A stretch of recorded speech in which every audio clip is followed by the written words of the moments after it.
नमस्कार दोस्तों, मैं फिर हाजिर हूँ एक बार एक नए वीडियो के साथ। और आज इस वीडियो में मैं आपको बताने वाला हूँ कि लग्न दोष क्या होता है। कुंडली में लग्न का एक अपना महत्व है। लग्न मतलब आप स्वयं, आप अपनी कुंडली के अंदर जैसे अपने परिवार के अंदर आप महत्व रखते हैं, वैसे कुंडली के अंदर लग्न बहुत ही महत्व रखता है। जैसे कि आप देख रहे हैं यहाँ पे मैंने एक आपको चार्ट बना रखा है। इसके अंदर जो पहला नंबर हाउस होता है ये हमारा लग्न होता है। यहाँ पे हम लग्न लिख सकते हैं। अब लग्न दोष की हम बात करने जा रहे हैं। तो लग्न दोष का मतलब ये हुआ कि लग्न में कोई दोष, तो लग्न में अगर कोई दोष है तो उसे हम लग्न दोष कहेंगे। क्या परिस्थिति बनती है, क्या ऐसी सिचुएशन बनती है जिसकी वजह से हम कुंडली के अंदर ये बोलते हैं कि ये लग्न पीड़ित है या दूषित है। तो जैसे कि आप देख रहे हैं ये 12 हाउसेस हैं हमारे। तो नंबर 1 जो हाउस है हमारा, ये हमारा लग्न है। तो अगर लग्न में कोई ऐसी सिचुएशन बने, कोई ऐसी परिस्थिति बने जो लग्न को पीड़ित करे या लग्न को कमजोर करे, तो वो लग्न दोष कहलाएगा। सबसे पहले आप कोई भी जो लग्न होगा, जैसे सपोज पहली नंबर अगर राशि है तो इसका मतलब मेष लग्न हो गया। अगर दूसरी नंबर राशि है यहाँ पे तो इसका मतलब वृष राशि है, तो यानी कि वृष लग्न की कुंडली हो गई। 3 नंबर यहाँ पे लिखा हुआ है, इसका मतलब मिथुन लग्न की कुंडली हो गई। 4 नंबर अगर यहाँ पे लिखा हुआ है इसका मतलब कर्क लग्न की कुंडली हो गई। 5 नंबर लिखा हुआ है इसका मतलब सिंह लग्न की कुंडली हो गई। 6 नंबर लिखा हुआ है इसका मतलब कन्या लग्न की कुंडली हो गई। अगर यहाँ पे 7 नंबर लिखा हुआ है यानी कि तुला लग्न की कुंडली हो गई। 8 नंबर लिखा हुआ है तो इसका मतलब वृश्चिक लग्न की कुंडली हो गई। 9 नंबर लिखा हुआ है इसका मतलब धनु लग्न की कुंडली हो गई। 10 नंबर लिखा हुआ है यहाँ पे तो इसका मतलब मकर लग्न की कुंडली हो गई। अगर यहाँ पे 11 नंबर लिखा हुआ है तो इसका मतलब कुंभ लग्न की कुंडली हो गई। और यहाँ पे अगर 12 नंबर लिखा हुआ है तो मीन लग्न की कुंडली हो गई। इसका मतलब जो भी लग्न आपकी कुंडली में लिखा है, 1 से लेके 12 तक जो भी नंबर यहाँ पे लिखा हुआ है उस लग्न की कुंडली हो गई। अब सबसे पहले हमें यह देखना है कि लग्न कितने डिग्री का है। जिस कुंडली की हम एनालिसिस करने जा रहे हैं, सबसे पहला काम हमें यह देखना है कि लग्न की क्या डिग्री है। लग्नेश की डिग्री की बात नहीं कर रहे हैं, हम लग्न की डिग्री की बात कर रहे हैं। तो लग्न की डिग्री अगर 0 से लेके यहाँ पे 0 से लेके 2 या 28 से लेके 30, 29 जो भी है, अगर ये है 28, 29 है तो इसका मतलब यहाँ पे क्या हुआ, लग्न बहुत ही कमजोर है। और लग्न कमजोर होने का मतलब कुंडली में आप स्वयं बहुत कमजोर हैं। और अगर आप कमजोर हैं तो इसका मतलब जब आप ही कमजोर हैं तो आपके अदर चीज़ें, चाहे वो सुख सुविधाएं हो, चाहे आपका नेचर हो, चाहे आपका धन दौलत हो, चाहे आपका काम हो, चाहे आपका प्रतिष्ठा हो, चाहे आपकी सम्मान हो, चाहे आपका पराक्रम हो, चाहे आपका जो भी हो, विद्या हो, ज्ञान हो, वो सब किस काम का,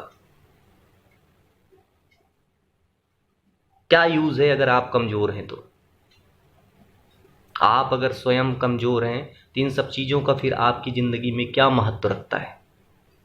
तो वैसे ही सेम यहाँ पे अगर सिचुएशन ऐसी है, लग्न में जो डिग्री है वो 0 से 2 डिग्री या 28, 29 डिग्री,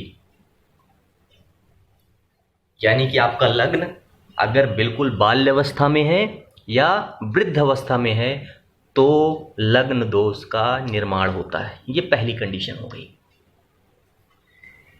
इसके बाद हम बात करते हैं दूसरी कंडीशन। अगर लग्न में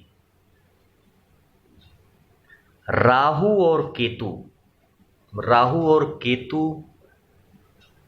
मारक होके बैठे हों, यानी कि लग्न में अगर राहु यहां पे हैं तो केतु यहां पे होंगे, केतु यहां पे हैं तो राहु यहां पे होंगे, क्योंकि एक दूसरे के सामने होते हैं, 180 डिग्री पे रहते हैं हर समय।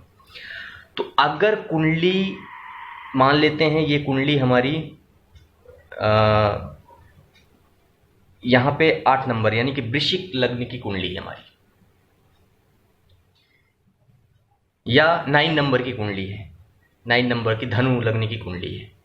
तो अगर धनु लग्न की कुंडली है तो उसमें ये माना जाता है, या वृश्चिक लग्न की कुंडली है उसमें राहु हमारे नीच के माने जाते हैं।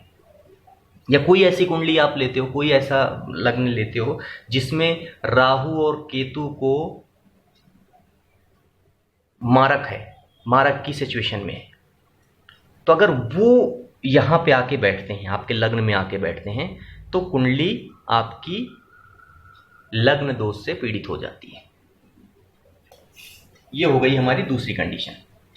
तीसरी कंडीशन, अगर कोई ग्रह जिस लग्न की आपकी कुंडली है उस लग्न के हिसाब से जो ग्रह मारक हैं कुंडली के अंदर, वो अगर आके लग्न में बैठते हैं,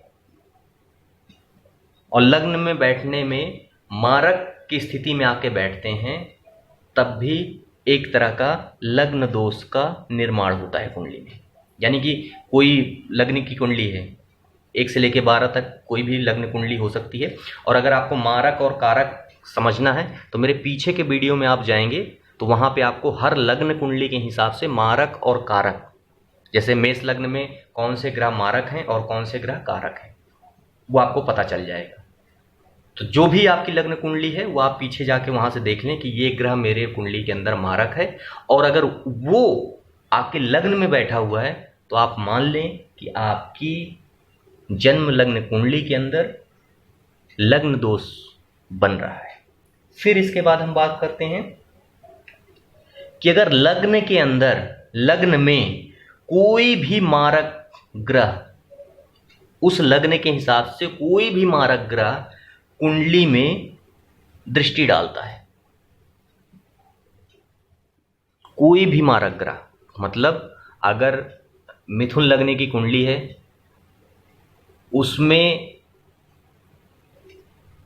अगर जो मारक ग्रह है हमारे, चाहे वो चंद्रमा हो गया, चाहे वो मंगल हो गए, चाहे वो जो भी XYZ, जो भी आपके मारक ग्रह होंगे, क्योंकि हर लग्न कुंडली के हिसाब से मारक ग्रह और कारक ग्रह अलग अलग होते हैं, इसलिए कोई स्पेसिफिक नाम नहीं लेंगे हम।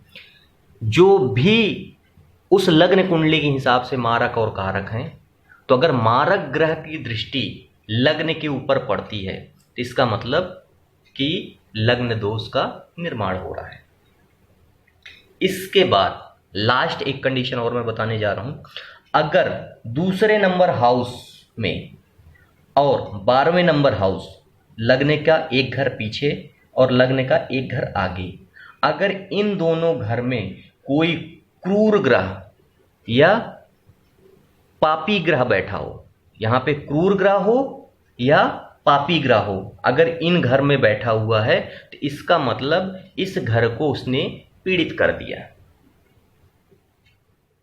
तो अगर यहां पे कोई क्रूर ग्रह बैठा हुआ है, यहां पे कोई क्रूर ग्रह बैठा हुआ है, तो इसका मतलब ये लग्न आपका ऑटोमेटिक पीड़ित हो जाएगा।